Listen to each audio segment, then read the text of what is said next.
आगे बढ़ेंगे। बिहार में 2025 के चुनाव के पहले सियासत भी खूब गर्म होती हुई नजर आ रही है। एक तरफ जहां सत्ता पक्ष विपक्ष पर तरह तरह के मुद्दे को लेकर एक दूसरे पर आरोप प्रत्यारोप कर रहा है, तो वहीं बिहार की सियासत को लेकर हिंदी खबर के संवाददाता संजीव राय ने सांसद विवेक ठाकुर से खास बातचीत की। देखिए रिपोर्ट।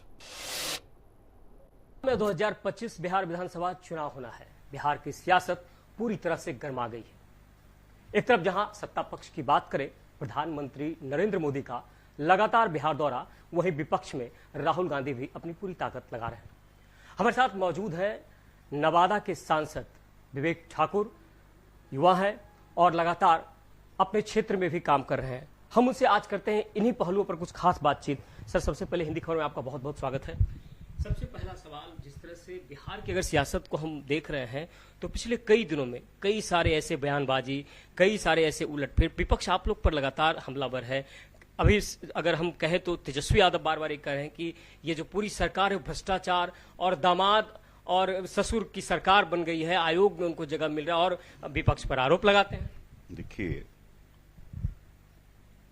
मुद्दा विहीन है विपक्ष, कुछ मुद्दा ही नहीं।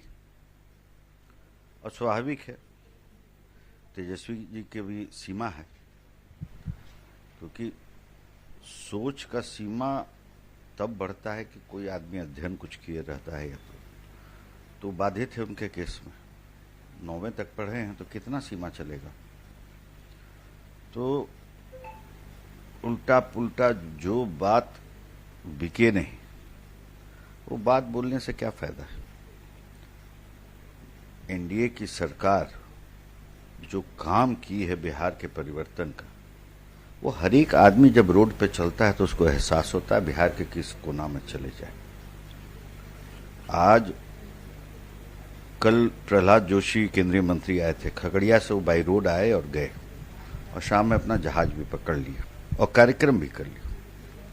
क्या ये कल्पना की जा सकती थी आज से 20 साल पहले? ये संभव है कि बाई रोड आदमी पटना से जाए, कार्यक्रम भी कर ले और आ भी जाए और जहाज भी पकड़ के तो चला जाए।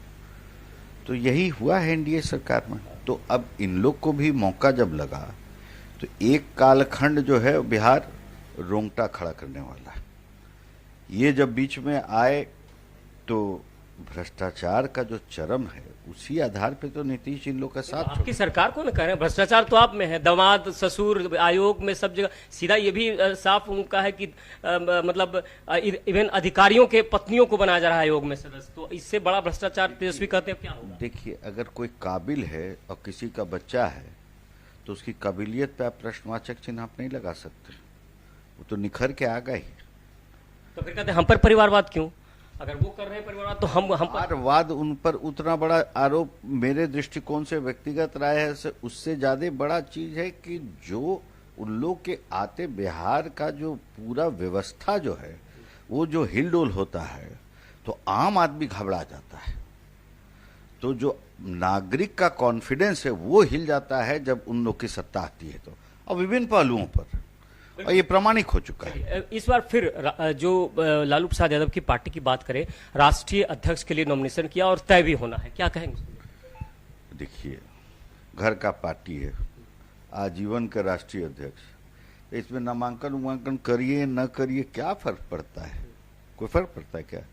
घर का पार्टी, आजीवन के राष्ट्रीय अध्यक्ष, तो नामांकन करिए न करिए उसका क्या, ये सब तो दिखावा है खाली। जब टिकटों को लेके भी कहीं न कहीं ये जो प्रेशर पॉलिटिक्स हो रहा है, चिराग कर रहे हैं 40 सीट चाहिए, उधर मांझी अपनी बात रख रहे हैं 40 सीट। में कभी ये सब दिक्कत नहीं होता है।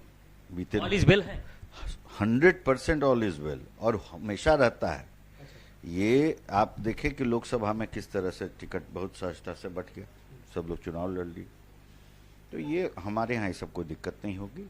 हर नेता अपनी खेल और कह सकते हैं कि खिलाड़ी है। लालू प्रसाद यादव की बात करें या फिर मुख्यमंत्री नीतीश कुमार या फिर केंद्र में बैठे प्रधानमंत्री नरेंद्र मोदी, बिहार पर निगाहें सबकी है। ऐसे में अंतिम तौर पर जनता को तय करना है कि सियासत पर कौन बैठेगा। सहयोगी दीपक के साथ संजीव राय, हिंदी खबर, पटना।